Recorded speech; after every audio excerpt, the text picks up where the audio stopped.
वैज्ञानिक कहते हैं कि यह जो सृष्टि है ये अपने आप बनी, इसका कोई रचयिता नहीं है, क्योंकि जो प्रकृति है उसमें बनने का स्वभाव है। उस स्वभाव से ही यह चीजें अपने आप बन जाती हैं, इसलिए किसी रचयिता की आवश्यकता नहीं है।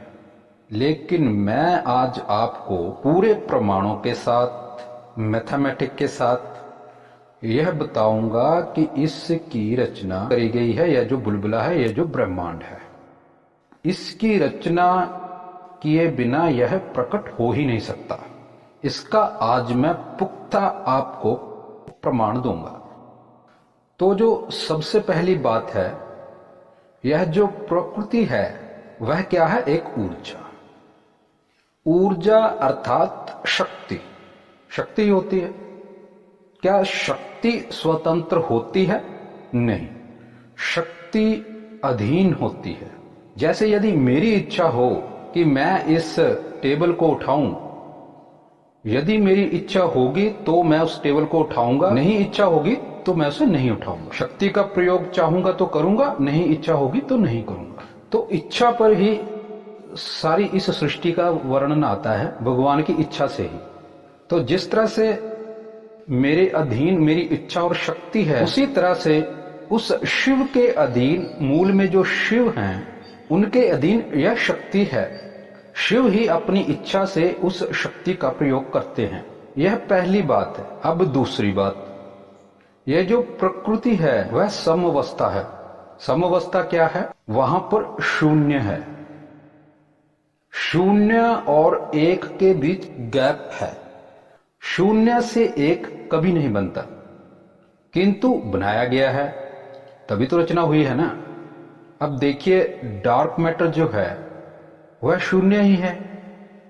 वहां पर कुछ भी दिखाई नहीं देता कि वह क्या है, लेकिन जो आणविक अवस्था है वह स्थूल है, वो दिखाई देती है। अब उस शून्य अवस्था से यह दृश्यमान अवस्था कैसे प्रकट हो सकती है? आप इस पर विचार करके देखें। यह उसी तरह से है जिस प्रकार मान लीजिए आकाश है। आकाश क्या है? शून्य अवस्था।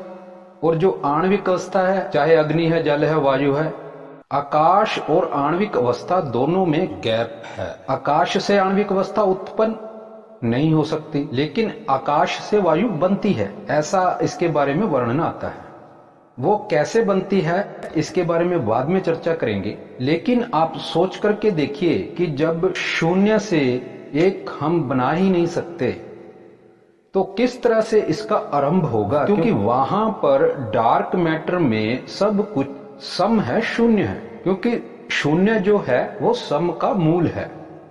तो अब वैज्ञानिक स्वयं ही देख लें कि डार्क मैटर से तारों का बनना उसी तरह से असामान्य है जिस तरह से शून्य से एक का बनना। अब जो तीसरी है, सबसे महत्वपूर्ण बात, वह समझिए। यहां पर किस तरह से इस ब्रह्मांड को, इस पृथ्वी को, इस बुलबुले को किस तरह से रचा गया है, उस पर हम आएंगे। आप देखोगे कि इसमें जो रचना करी गई है वह बिना रचे प्रकट हो ही नहीं सकती। तो यहां पर सांख्या का सूत्र आएगा, सत्वरजस्तमसाम साम्यावस्था प्रकृति प्रकृतेर महान महतो अहंकारो अहंकारात् पंच तन्मात्राणुभ्याम इंद्रियम तन्मात्रेभ्यः स्थूल भूतानि पुरुषति। तो इस सूत्र को भगवान विष्णु लेकर के इस सृष्टि को प्रकट करते हैं। अब देखिए, उस तत्व में, प्रकृति तत्व में ईश्वर की क्या भूमिका है? तो वहां पर भगवान शिव और भगवान विष्णु की भूमिका आती है। तो भगवान विष्णु जो हैं वह इसका रचन उसी तरह से सांख्या के आधार से करते हैं। वह कैसे करते हैं आप सुनिए। विष्णु पुराण के पहले अंश में द्वितीय अध्याय, हे द्विज श्रेष्ठ, सर्ग काल के प्राप्त होने पर गुणों की साम्यावस्था रूप प्रधान। तो इसको भगवान विष्णु, जो प्रकृति के तीन गुण हैं, सत्व रजस तमस, उनसे महतत्व को उत्पन्न करते हैं, महतत्व से फिर अहंकार को, अहंकार से फिर आकाश को, आकाश से फिर वायु को, वायु से फिर अग्नि को, अग्नि से फिर जल को, जल से फिर पृथ्वी को, पृथ्वी तत्व को प्रकट कर देते हैं, दृश्यमान कर देते हैं। उससे फिर एक अंड बन जाता है यह ब्रह्मांड, उसको हिरण्यगर्भ कहा गया है। उस हिरण्यगर्भ के बारे में आता है कि इन भूतों में पृथक पृथक नाना शक्तियां हैं, अतः वह परस्पर पूर्णतया मिले बिना संसार की रचना नहीं कर सकते। इसलिए एक दूसरे के आश्रय रहने वाले और एक ही संघात की उत्पत्ति के लक्षण वाले महतत्व से लेकर विशेष पर्यंत प्रकृति के इन सभी विकारों ने पुरुष से अधिष्ठित होने के कारण परस्पर मिलकर सर्वथा एक होकर प्रधान तत्व के अनुग्रह से अंड की उत्पत्ति की। हे महाबुद्धे, जल के बुलबुले के समान क्रमशः भूतों से भरा हुआ यह गोलाकार और जल पर स्थित महान अंड ब्रह्म रूप हिरण्यगर्भ है। तो इस तरह से इसको मिलाया गया है। मिलाने से एक अंड प्रकट हो गया। उस अंड के फिर ब्रह्मा जी 3 भाग करते हैं। वह 3 भाग क्या है?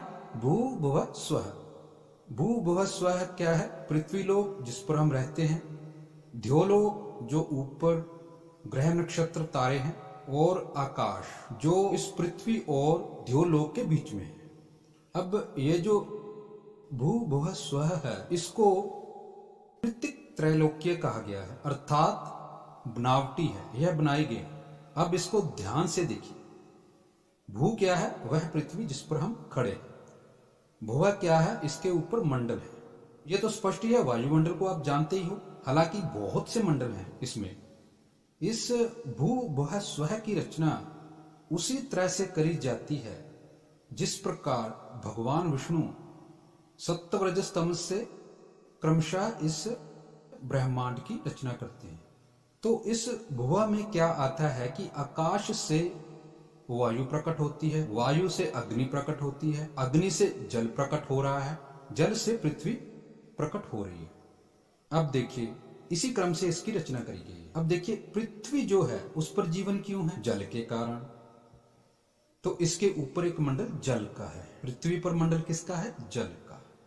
अब जल जो है वह तरल अवस्था में किसके कारण से है? अग्नि के कारण से। तो अग्नि का इसके ऊपर एक और मंडल है। देखिए, इस पृथ्वी पर जो टेम्परेचर है ना, बिल्कुल सामान्य है। इसकी वजह है इस अग्नि मंडल का होना। किसी और ग्रह पर अग्नि मंडल नहीं है। इस पर टेम्परेचर जो है, ताप जो है, वह बना रहता है। जो सूर्य से प्रकाश आता है उसको ताप में कन्वर्ट करता है यह मंडल। यह मंडल ताप में उसको कैसे कन्वर्ट करता है? वायु के कारण। बिना वायु के अग्नि की उत्पत्ति नहीं हो सकती। कैसे? अब यदि हम यहां पर आग जलाएं तो वह जल जाएगी। अगर आप मंगल ग्रह पर जाकर आग जलाएं तो वह जलेगी थोड़ी, वहां वायु ही नहीं है। तो हम यहां पर आग जला सकते हैं, इसकी वजह है वायु। तो वायु के कारण ताप जो है, अग्नि जो है, वह यहां पर बनी हुई है। उसके ऊपर वायु का मंडल आ गया। उस वायु के मंडल को आकाश मंडल ने घेर रखा। आकाश जो है वह शत्र रूप ऊपर तना हुआ है। कैसे? क्योंकि यदि ऊपर आकाश शत्र रूप ना तना हुआ हो तो जो वायु है वो इससे पृथ्वी के क्षेत्र से निकल करके ऊपर ध्योलोक में फैल जाए। तो वायु जो है इस आकाश के नीचे रहती है। ये जो ऊपर शत्र रूप में तना हुआ है वह ऊपर आकाश, और जो पृथ्वी से लेकर ऊपर तक जिसके भीतर यह वायु भरी हुई है उसको अंतरिक्ष कहा गया। यह खाली है जगह, ऊपर खाली नहीं है, वो भरी हुई है। तो अब आप विचार कीजिए कि इस प्रकार की रचना, इसी की वजह से जीवन है ना। देखिए किस तरह से एक के ऊपर मंडल को रचा गया है। तो आप अब सोचिए कि इस प्रकार की रचना क्या अपने आप बन सकती है? यदि प्रकृति में इसी क्रम से स्वयं ही बनने की अवस्था है, जैसा कि इस पृथ्वी पर क्रम से भूतों की रचना हुई है, स्वयं से तो एक ही समान चलेगी ना प्रकृति। यदि ऐसा ही क्रम से चलने का सिद्धांत है, फिर जगह जगह पृथ्वियां होती, सूर्य भी पृथ्वी होती, सारे ग्रह भी पृथ्वी की तरह होते, क्योंकि उस पर मंडल बन जाते, क्योंकि क्रमशः फिर सिद्धांत ही ऐसा है प्रकृति का। लेकिन इस तरह से सिद्धांत नहीं है प्रकृति का, इसको इस तरह से रचा गया है। प्रकृति का सिद्धांत क्या है? वह स्पष्ट है कि अग्नि है, वायु है, जल है, पृथ्वी है, बस इतना ही सिद्धांत है। अब जैसे सूर्य है, सूर्य अग्नि है, वहां पर पृथ्वी तत्व ही नहीं। अब मंगल क्या है? पृथ्वी तत्व है, वहां पर वायुमंडल ही नहीं है, अग्नि ही नहीं है, वहां पर कुछ नहीं होगा। तो यहां पर क्रमबद्ध तरीके से भूतों को एक दूसरे में पिरोया गया है, ऊपर ऊपर मंडलों की रचना करी गई है भगवान विष्णु ने। तो मैं दावे से कह सकता हूं कि ऐसी रचना यहां पर करी होगी, वहीं पर जीवन होगा। तो ऐसी रचना तो अभी तक कहीं दिखाई भी नहीं दी। अगर यह सामान्य बात होती ना, तो फिर तो कम से कम चलो इस गैलेक्सी में ही कहीं पर दिख जाती पृथ्वी, इस गैलेक्सी के बाहर जो दूसरी गैलेक्सी है उसमें ही पृथ्वी दिख जाती। तो इसका मतलब यह है कि यह सामान्य बात नहीं है। पृथ्वी की इस तरह से रचना करना यह सामान्य बात नहीं है। अब इस पर जीवन जो चल रहा है वो इस मंडलों की रचना के कारण से चल रहा है।